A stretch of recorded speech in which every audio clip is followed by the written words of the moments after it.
நீங்கள் கிரிப்டோவில் சம்பாதிச்சதை ஒவ்வொரு தரக்கையும் Ethereum transaction பண்ணுறப்ப அதில் குறிப்பிட்ட அளவு அமௌண்ட் அந்த டிரான்சாக்ஷன் கேஸ் ஃபீஸ்க்கே போயிடுதா? சம்டைம் 100 ரூபா, சம்டைம் 1000 ரூபா, சம்டைம் 1500 ரூபா, இந்த மாதிரி ஆகுதா? நான் சொல்கிற சில சீக்ரெட் டிப்ஸை நீங்கள் யூஸ் பண்ணி டிரான்சாக்ஷன் பண்ணிங்க அப்படின்னா கிட்டத்தட்ட 90% கம்மியாகவே நீங்கள் டிரான்சாக்ஷன் பண்ணிக்கலாம். Welcome back to Coin Trade Academy. இன்றைக்கி நம்ம பார்க்க போகிற விஷயம் என்ன அப்படின்னா, ட்ரேடிங்கில் முக்கியமான விஷயம் தான் இந்த இத்தேரியம் டிரான்சாக்ஷன்.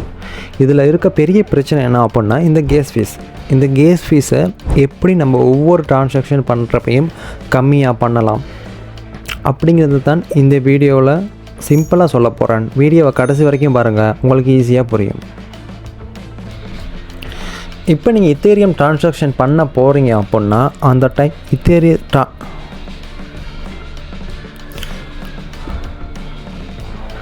டிரான்சாக்ஷன் ஸ்பீட் கம்மியாகவும் அதே அந்த இடத்துல ஃபீஸ் அதிகமாகவும் இருந்துச்சுன்னா நீங்கள் என்ன பண்ணலாம் அப்படின்னா, நீங்கள் யூஸ் பண்ணுற எந்த வாலெட்டாக இருந்தாலும் சரி, அது மெட்டாமாஸ்காக இருந்தாலும் ட்ரஸ்ட் வாலெட்டாக இருந்தாலும் சரி, லேயர் 2 நெட்வொர்க்கை யூஸ் பண்ணுங்கள். சரியா? எக்ஸாம்பிளுக்கு இங்கே இருக்கிறதுல ஓபி, அதுக்கப்புறம் எஸ்கே சிங்க், நான் உங்களுக்கு அதை மார்க் பண்ணியும் காட்டுறேன். ரைட், இந்த ஓபி நெட்வொர்க், அதுக்கப்புறம் இந்த ஆர்பிட்ரம் 1, அப்புறம் இந்த எஸ்கே சிங்க், இந்த மாதிரி நீங்கள் லேயர் 2ல் பில்ட் பண்ண நெட்வொர்க்கை யூஸ் பண்ணிங்க அப்படின்னா உங்களுக்கு இந்த இடத்துல கேஸ் ஃபீஸ் ரொம்ப கம்மியாக இருக்கும்.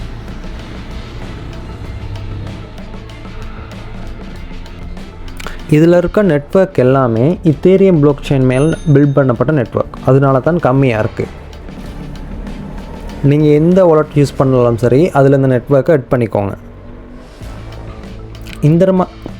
இந்த மாதிரி சுச்சுவேஷனில் இந்த மாதிரி நீங்கள் லேயர் 2 செயின்ஸில் யூஸ் பண்ணி டிரான்சாக்ஷன் பண்ணிங்கன்னா உங்களுக்கு இந்த இடத்துல ஃபீஸ் ரொம்ப கம்மியாக இருக்கும். ரைட், அடுத்த விஷயம் என்ன அப்படின்னா, நீங்கள் டிரான்சாக்ஷன் பண்ணும்போது ஃபீஸ் அந்த இடத்துல அதிகமாக இருக்குன்னா அதில் மெயின் ரீசன் என்ன அப்படின்னா, நிறையா பேர் இந்த டைமில் டிரான்சாக்ஷன் பண்ணிக்கிருக்காங்க, அதனால தான் அந்த இடத்துல ஃபீஸ் அதிகமாக இருக்குது. இந்த டைம் நம்ம என்ன பண்ணலாம் அப்படின்னா, இதுக்கான சரியான டைமை சூஸ் பண்ணிக்கலாம். ரைட், இப்போ நான் ஒரு வெப்சைட்குள்ளே போனால் அதில் நமக்கு கன்வீனியண்ட்டான டைம் எது அப்படின்ட்டு. ரைட், இப்போ நான் ஒரு வெப்சைட்குள்ளே போகிறேன், அதுக்குள்ளே போனால் நமக்கு ஈஸியாக தெரிஞ்சிடும் எந்த டைமில் நம்ம டிரான்சாக்ஷன் பண்ணால் ஃபீஸ் ரொம்ப கம்மியாக இருக்கும் அப்படின்ட்டு. ரைட், இந்த வெப்சைட்டோட லிங்க்கும் நான் கீழே டிஸ்கிரிப்ஷனில் கொடுத்துருக்கேன். இதில் பார்த்தீங்கன்னா தெரியும். ரைட், ஒவ்வொரு நாளும் எந்தெந்த டைம் பீரியடில் இந்த கேஸ் ப்ரைஸ் அதிகமாக இருந்திருக்கு, எந்த பீரியடில் இந்த கேஸ் ஃபீஸ் கம்மியாக இருந்திருக்கு அப்படின்ட்டு.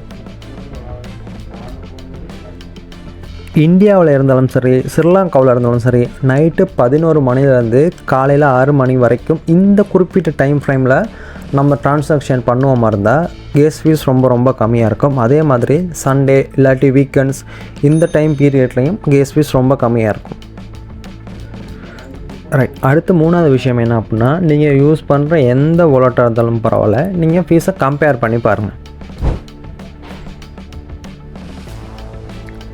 ரைட், நீங்கள் ஒரு வாலெட்டுக்கு டிரான்சாக்ஷன் பண்ண போகிறீங்கன்னா லாஸ்ட்டில் இந்த மாதிரி தான் வரும். இந்த இடத்துல பாருங்கள், உங்களுக்கு ஷோ ஆகுது லோ, மார்க்கெட், ஹை அப்படின்ட்டு. இந்த இடத்துல மார்க்கெட்னு மெயின் பண்ணுறது மீடியம். சரியா? லோ, ஹை, இந்த 3 விஷயங்களும் எதை மீன் பண்ணுது அப்படின்னா, லோவுன்னு சொல்கிறது இந்த இடத்துல கேஸ் ஃபீஸ் ரொம்ப லோவாக இருக்கும். சரியா? மார்க்கெட்டில் ஒரு நடுத்தரம் மீடியமாக இருக்கும், ஹையில் அதிகமாக இருக்கணும். சரியா? இப்போ இதில் நீங்கள் லோங்கிறத சூஸ் பண்ணிங்க அப்படின்னா கேஸ் ஃபீஸ் கம்மியாக இருக்கும், ஆனால் டிரான்சாக்ஷன் பண்ணுற ஸ்பீட் ரொம்ப ரொம்ப குறைவாக இருக்கும். உங்களுக்கு இப்போ டிரான்சாக்ஷன் பண்ணுறது எந்த வித அர்ஜென்ட்டும் இல்லை அப்படின்னா நீங்கள் இந்த லோவை சூஸ் பண்ணலாம். அதே மாதிரி இங்கே மார்க்கெட் இதை சூஸ் பண்ணிங்க அப்படின்னா உங்களுக்கு ஃபீஸும் நடுத்தரமாக இருக்கும், ஸ்பீடும் ஓரளவு நடுத்தரமாக இருக்கும். இந்த ஹைங்கிற விஷயத்தை யூஸ் பண்ணிங்க அப்படின்னா நீங்கள் உங்களுக்கு எடுக்க போகிற ஃபீஸ் அதிகமாக இருக்கும், அதே மாதிரி டிரான்சாக்ஷன் ஸ்பீடும் செகண்டில் நடந்து முடிஞ்சிடும் உங்களுக்கு.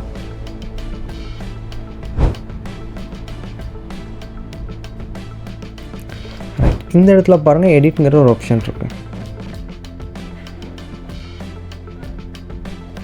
இந்த இடத்துல பாருங்கள் எடிட்ங்கிற ஆப்ஷன் இருக்குது. உங்களுக்கு இதில் எக்ஸ்பீரியன்ஸ் இருந்துச்சுன்னா நீங்கள் கஸ்டமாகவே இந்த இடத்துல சில செட்டிங்ஸை சேஞ்ச் பண்ணக்கூடியதாக இருக்கும். கேஸ் லிமிட்டை செட் பண்ணிக்கலாம். அதுக்கப்புறம் மேக்ஸ் ப்ரியாரிட்டி, மேக்ஸ் ஃப்ரீ இதை நீங்கள் யூஸ் பண்ணிக்கலாம். நீங்கள் பிகினர்ஸாக இருந்தால் இப்போதைக்கு இதை அவாய்ட் பண்ணிடுங்க. கீழே இருக்க 3 ஆப்ஷனை மட்டும் யூஸ் பண்ணிக்கோங்க. ஒரு சின்ன ETH ட்ரான்ஸ்ஃபர் கூட பெரிய ஃபீஸ் வாங்கிடுவாங்க. நான் சொன்ன மாதிரி இந்த 3 ட்ரிக்கையும் யூஸ் பண்ணிங்க அப்படின்னா நீங்கள் உங்கள்கிட்ட இருக்க பணத்தில் நிறையா பணம் சேவ் பண்ணலாம்.